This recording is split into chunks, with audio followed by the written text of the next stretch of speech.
Souvent, on me demande quel est le but du cours, comme si tout devait avoir une utilité. Je n'avais pas précisément réfléchi à la question, mais en y réfléchissant, je me suis dit qu'il y avait en fait deux buts. Le premier, qui est le plus fondamental, c'est de faire en sorte que vous lisiez des livres. Pas seulement pendant les quelques semaines que vont durer le cours, mais en fait tout au long de votre vie, que vous lisiez des livres de toutes sortes, notamment des essais. Les livres, ce ne sont pas des polycopiés. Le but d'un livre, ce n'est pas de vous apprendre des choses. Le but de certains livres, en tout cas des bons, c'est soit de vous émouvoir, si ce sont des romans, soit de vous faire réfléchir, si ce sont des essais. Et donc, en résumé, le but du cours, c'est de vous donner envie de lire des livres toute votre vie. Sachant que très souvent on dit que la philosophie, et c'est un cours de philosophie des sciences, donc c'est pas exactement la même chose que la philosophie, on y reviendra. On dit souvent que la philosophie, c'est l'art de penser par soi-même. Et moi, je pense que c'est une des définitions les plus fausses de la philosophie. C'est-à-dire, l'art de philosopher, c'est non pas de penser par soi-même, mais aussi de penser par les autres, c'est-à-dire, en l'occurrence, par ceux qui ont plus pensé que vous. Parce que penser par soi-même, le plus souvent, c'est opinionner, c'est-à-dire c'est répéter des choses qu'on croit d'évidence, c'est répéter des idées reçues, c'est balancer des préjugés, des truismes. C'est pas exactement la même chose que penser. Penser, c'est pas la même chose qu'opinionner, et c'est pour ça que les livres, en vous forçant à ouvrir votre intellect, en vous provoquant parfois, en élargissant votre champ de vue, vous obligent, si vous continuez la lecture, à réfléchir, et c'est quand même ce qu'on demande aux ingénieurs. Et le deuxième point qui peut-être est un des buts du cours, bon, c'est plus anecdotique, mais c'est le fait que les ingénieurs sont souvent perçus comme des intellectuels de l'agir technologique. Un ingénieur, ce n'est pas un technicien, c'est quelqu'un qui est censé réfléchir à ce qu'il fait, à proposer des projets. Et donc c'est quelqu'un dont on attend qu'il pense ce qu'il fait, et aussi même qu'il dise ce qu'il pense de ce qu'il fait. Or, ça c'est une observation que je fais depuis quelques années, c'est que on n'entend pas les ingénieurs. On voit bien que les footballeurs écrivent des livres, les économistes écrivent des livres, les juristes écrivent des livres, les avocats écrivent des livres, s'expriment dans des tribunes dans les journaux. Les ingénieurs, jamais. Et donc il y a une sorte de silence assourdissant des ingénieurs, au sens où on entend très fort qu'ils ne parlent pas. Et il me semble que ça constitue une sorte d'anomalie ou de paradoxe, alors même que les nouvelles technologies déterminent ou suscitent toutes sortes de questions sociales, éthiques, économiques, tellement vives qu'on aimerait bien que ceux qui les promeuvent ou qui y réfléchissent nous disent, à nous les citoyens, ce qu'ils pensent de ce qu'ils font. Quel genre de société ils sont en train de construire, quel genre de société ils ne veulent pas, quel genre de société ils voudraient. Et ce sont les ingénieurs qui, sur l'évolution de la société par le biais de la technologie, agissent sans doute le plus sur son évolution, et ce ne sont pas eux qu'on entend. Et donc, il me semble que toute initiative comme ce cours, qui pourrait les inciter à davantage s'exprimer, devrait être saluée unanimement. Bon, ça c'est d'autopromotion, on verra pour la suite ce que ça donne. Bon, le cours, comme d'habitude, il est très largement improvisé. Il y a évidemment un fond. Non, il y a un fond, mais autrement dit, il y a une sorte de réserve disponible, mais en même temps, je me refuse à lire des notes devant vous pendant 3 heures, et je vais essayer aussi de me brancher sur des sujets d'actualité.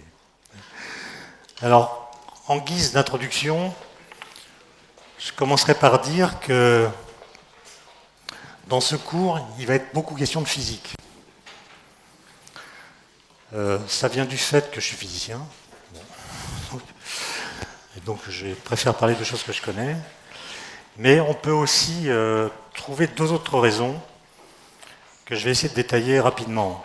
La première raison, je la tirais d'un livre d'un philosophe des sciences français très connu, enfin normalement très connu, qui s'appelle Gaston Bachelard. Gaston Bachelard qui est mort il y a exactement 50 ans.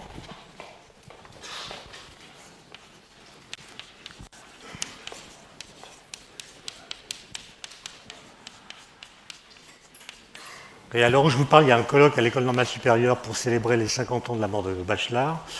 Bachelard a écrit énormément de livres sur la science, notamment sur la physique quantique et la relativité, puisqu'il a, il a vécu pendant l'avènement de ces deux nouvelles théories. Et il a écrit plusieurs livres, dont l'un qui est très célèbre, qui s'appelle La philosophie du non. La philosophie du non, c'est-à-dire l'idée que la science peut proposer des idées, des hypothèses, qui reçoivent de la part de la nature, qui est censée être décrite par elle, une réponse négative. Il y a des situations dans lesquelles la nature dit non, vos idées ne sont pas les bonnes. Et ça distingue la philosophie des sciences, et les sciences même, de la philosophie tout court, qui n'a rarement à sa disposition ou contre elle des objections qui puissent la réfuter, à part peut-être les objections logiques. Bon. Et je cite simplement une phrase de Bachelard dans ce livre. La philosophie de la physique est peut-être la seule philosophie qui s'applique en déterminant un dépassement de ses principes. Bref, c'est la seule philosophie qui soit ouverte. C'est une philosophie qui est obligée de tenir compte de ce qu'apprend la physique, de ce que la physique nous apprend de certaines choses, et de corriger ses principes à la lumière de ce qu'elle aura appris de la physique. Donc elle est par définition ouverte, puisque la physique elle-même évolue. Et ce qu'elle dit de la nature évolue.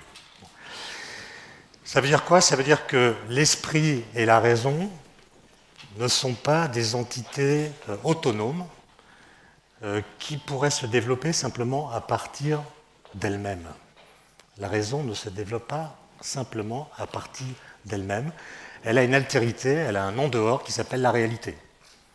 Et donc la raison peut nous conduire par exemple à des hypothèses ou à des conclusions qui sont réfutées par la réalité.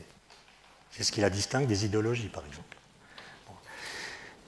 À ce propos, je vous le dis parce que c'est pas tellement vrai pour vous, mais plutôt pour vos aînés, les ingénieurs adultes, en pratique, sont des gens qui confondent très souvent la science et la raison. Pour eux, la science et la raison, c'est la même chose. Bon, et puis un jour, ça c'est une anecdote personnelle, j'ai pu rencontrer des Indiens d'Amazonie qui s'appellent des Kayapos, des Indiens qui vivent dans la forêt, qui n'ont jamais vu une voiture ni un instrument technique quelconque. Et grâce à une interprète, j'ai pu discuter avec eux pendant des journées. Et je me suis rendu compte que ces gens étaient rationnels.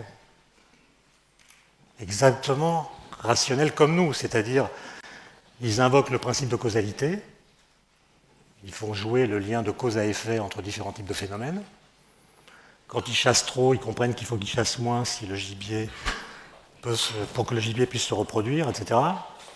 Ils utilisent le principe du tiers exclu, c'est-à-dire si A est vrai, non A est faux, principe dont nous, en Occident, on dit qu'il a été inventé par Aristote. Eux, ils n'ont jamais lu Aristote, mais ils connaissent le principe du tiers exclu. Donc ce sont des gens qui sont rationnels. Ils ont exactement la même rationalité que nous. Et pourtant, ils vivent dans des conditions évidemment complètement différentes, n'ont pas la même éducation, en tout cas ils ont une éducation qui est transmise par les ancêtres, mais il n'y a pas d'école, etc.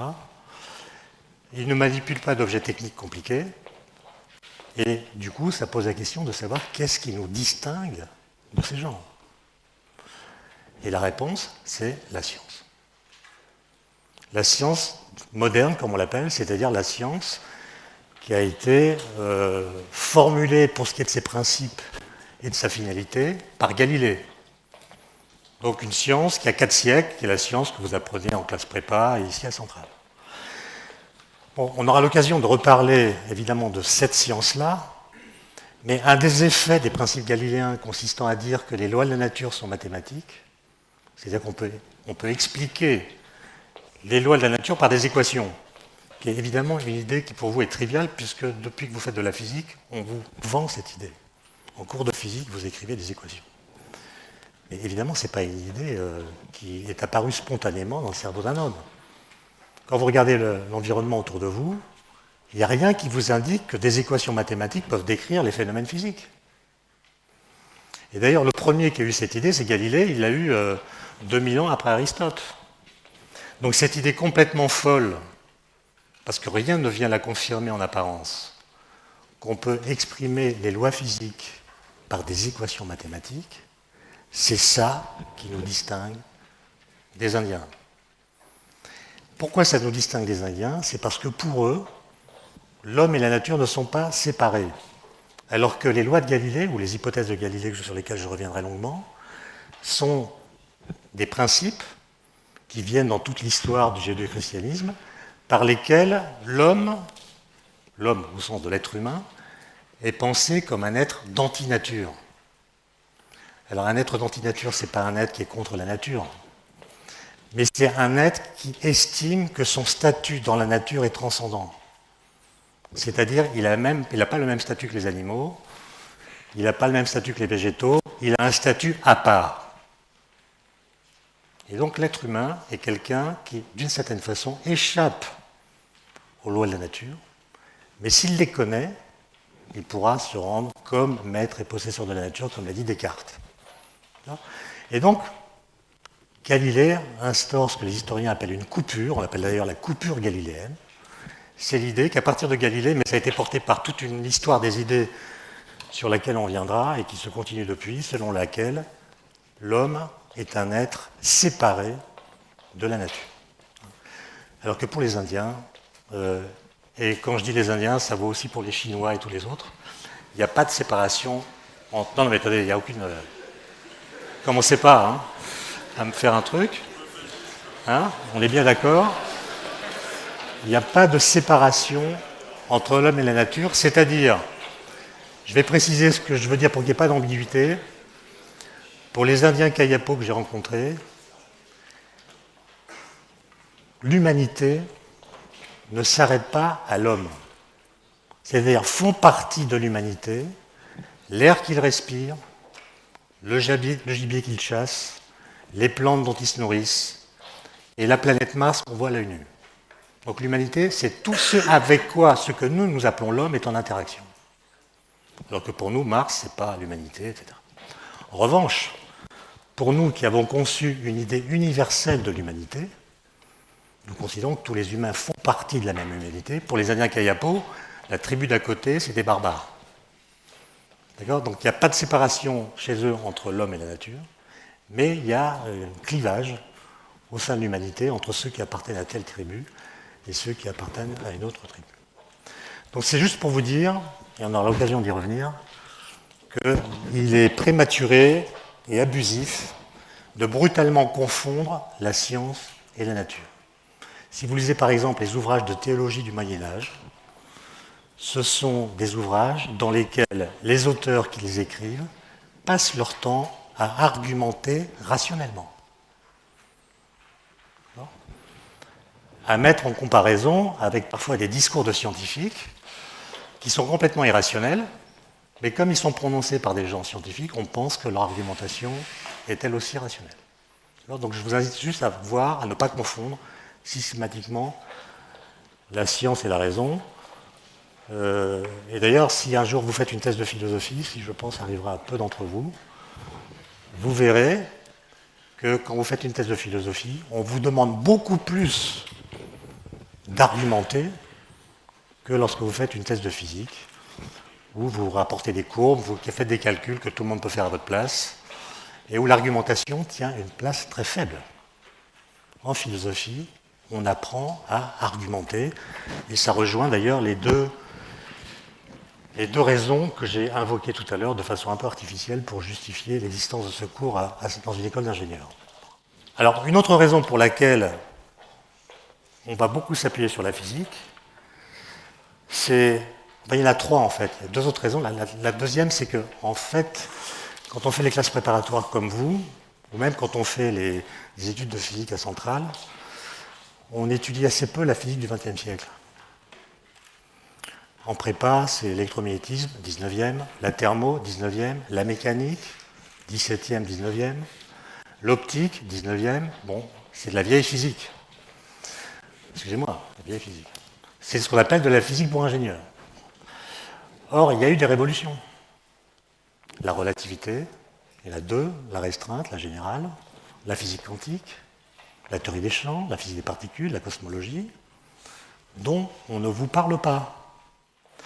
Et enfin, la dernière raison qui justifie que la place de la physique soit assez grande, c'est que, justement, si on regarde la physique du XXe siècle, avec tous ses déploiements technologiques, toutes ses découvertes, on se rend compte qu'elle produit des résultats qui peuvent être expérimentaux ou théoriques, qui correspondent à ce qu'un philosophe français qui s'appelle Maurice Merleau-Ponty appelait des découvertes philosophiques négatives.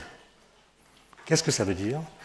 Ça veut dire que parfois vous tombez sur un résultat qui vient de la science, qui vient de la physique en l'occurrence, mais qui vient, lorsque vous en déployez toutes les implications, qui vient contraindre ou éclairer l'ensemble des réponses philosophiques que vous pouvez apporter à une question philosophique. Ça ne veut pas dire que la physique va remplacer la philosophie, je pense que j'ai été clair.